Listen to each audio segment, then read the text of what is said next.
Helpful for life. So the first step is to brown your protein. You'll do that by having your pan over medium-high heat, maybe with a little bit of fat in there to help the browning process, and then you'll just sear whatever protein it is. Steak and pork chops are two great options for pan sauces. After you've seared both sides, remove the protein from the pan and finish it off in the oven if it still needs a little more cooking. Then reduce the heat to medium-low and add in your aromatics. Garlic, shallot, or onion are great choices here. Stir around those aromatics with the fond using your spatula or whisk.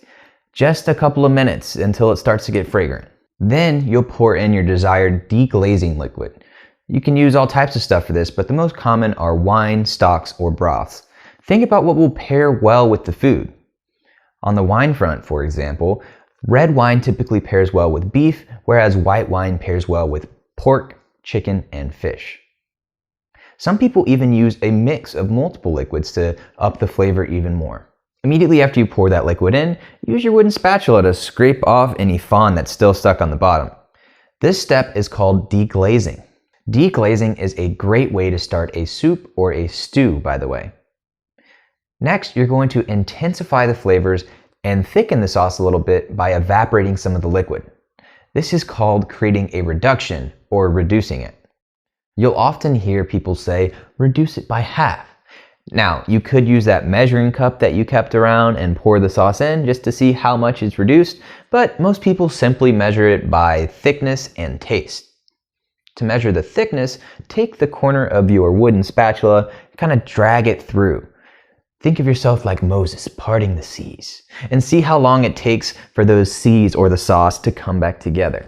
For a visual example, take a look at the roux chart that we showed you earlier in another video. As you can see with the thickest one, which is the white one, it may not even come back together, or at least it will be slower to come back together. So if you drag your spatula through and it comes back together really fast, it's probably not as thick as you want it quite yet. Now, if you happen to completely forget about your pan sauce or leave it at this stage for too long, it can get actually too thick and the flavors can get too intense, and if you leave it long enough, it can even burn. You don't want that, so make sure you pay attention. Once you're happy with the reduction, now is where you can really up the flavor of your sauce.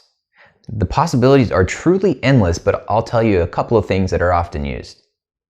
The first one is cream. Cream goes great in many kinds of sauces. One ingredient that's often used to up the complexity of the flavor is Dijon mustard. We actually use both of these ingredients in our creamy mustard pork pan sauce, a video you'll see later.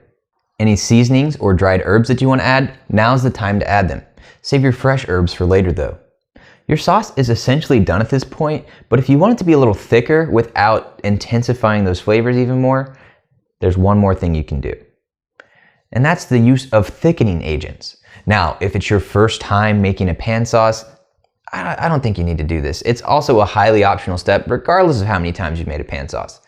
But if you want that pan sauce dummy thick, you're gonna wanna use some thickening agents. So, thickening agent, what does that fancy term mean anyways? It's basically a fancy way of saying throw some starches in there and let them soak up that sauce and swell.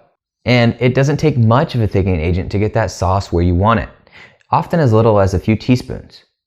Now, the best thickening agent to use is a cooked roux, which you now know how to make thanks to one of our previous videos. You boss, you. However, if you don't happen to have a cooked roux around, like most of us don't, here are a few options that are a little easier and faster for you.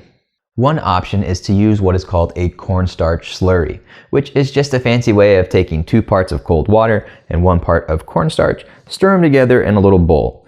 Then you will add that cornstarch slurry slowly into your pan as you're whisking until it gets to the thickness that you want. Another option is something called a beurre manie, which is French for kneaded butter. And that's made by simply taking some cold butter and some raw flour and just kind of kneading them together in this little bit of a dough nugget. Then you'll just pinch off a little bit of that dough nugget at a time and stir it into your sauce until you get that consistency that you want. Now, a beurre manie is basically a raw roux. So you may get a little bit of that raw flour taste, that's the downside of it, but it will get that sauce thick for you. All right, so you've got that sauce thick and flavorful, so you could stop here. But there are a few optional things you could do to take that flavor all the way up to 11. And ideally you do these things after you've taken the sauce off of the heat and right before you serve it. The first one of those things to do is to add butter. Butter ups the richness of the flavor and even thickens it a little bit.